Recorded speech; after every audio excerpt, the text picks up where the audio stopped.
Yeah, I mean, Lightning lose. Lightning lose Game 3 of the Eastern Conference Final by a final score of 5-3. No Braden Point today, no Alex Killorn. So you knew it was going to be a challenge. It's already hard enough as it is without Stamkos. Now you take out the most electric player for a game, Braden Point. You're going to have some problems. Despite not having Point, the Lightning still put up a good fight. Damn near took it to overtime, but what can you do? First period, Clutterbuck opens up the scoring. 13 minutes in, gets the Islanders on the board. It's 1-0 New York. Couple minutes later, the Tampa Bay Lightning would respond, getting their first goal, and it was a nasty backhander by Mikhail Sergachev, assisted by Yanni Gourde. 1-1 going into the second period. The second period begins. Adam Pelech scores for the Islanders. New York goes up 2-1. And then just 2 minutes later, Beauvillier would score another New York goal, making it 3-1 to end the second period. Third period comes around, 2 minutes, 30 seconds in. Andre Palat scores to get the Lightning back in the game on a power play goal, assisted by Kucherov and Sergachev. 12 minutes into the period, Tyler freaking Johnson would tie up the game for the Tampa Bay Lightning. 3-3 is the score. Now, this one was assisted by Chernak and Verhaeghe, and this was a little bit of a controversial goal. Was it high stick?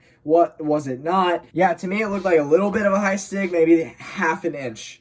But thankfully, there wasn't like conclusive evidence to overturn it, so the call on the ice stood, and the Lightning had tied it up. But New York gets a little bit of payback, because with 3 minutes and 30 seconds left to go in the game, Brock Nelson scores for the New York Islanders on a shitty defensive showing for the Tampa Bay Lightning. Could not clear it out of the frickin' zone.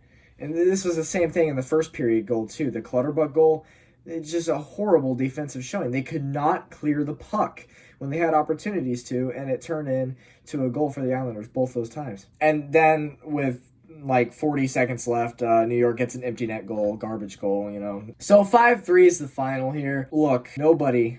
I don't care what team you root. I don't think anybody expects nor should expect your team to sweep in a playoff series, especially the Eastern Conference Final. I was not expecting at all to sweep the Islanders. I had a feeling that they would beat us tonight, even if we did have Point, just because, you know, they're due. They've lost a lot. Lightning were on a 6-game win streak. I mean, those are pretty much unheard of in the playoffs. So, you know, they were due. Lightning outshot the Islanders 37-35. And let me say this, the Lightning looked way better today than they did in Game 2 when they somehow beat the Islanders. 10 seconds left, we all know how that went. The Lightning just really got away with a break with 10 seconds left in that game, and they just got outplayed the entire game. This game was different. It was a lot more evenly matched. In fact, I'd go as far as to say the Lightning outplayed the Islanders in this game. But it was a game of opportunity, really. I mean, they just got a couple lucky bounces, some good passes, wide open nets. I feel like Vazzy could have played better. I don't feel like this was Vazzy's best game. There were a couple of those shots where I think he could have stopped, but good shots by the Islanders. And that's it. That's going to... You know, this is a short recap. Let me explain why I didn't do the intermission style of the recapping, where I record my reaction after every period for today, because it was one of those days where I had people over watching the game with me, and I've already explained this before on my channel. When I have people over watching it with me, I'm not going to ditch them to make a video. I'll wait for them to leave my house and then make the video. And that's what I'm doing for today's game.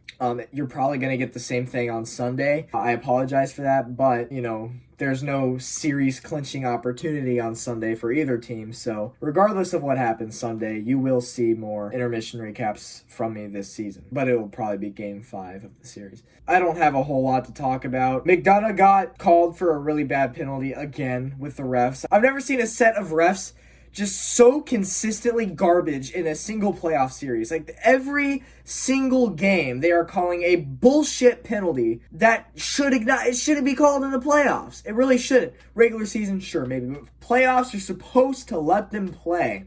And this set of refs that we've had, they do not let them play at all. They call this bullshit consistently. That's it, guys. I'll see you on Sunday. Peace out.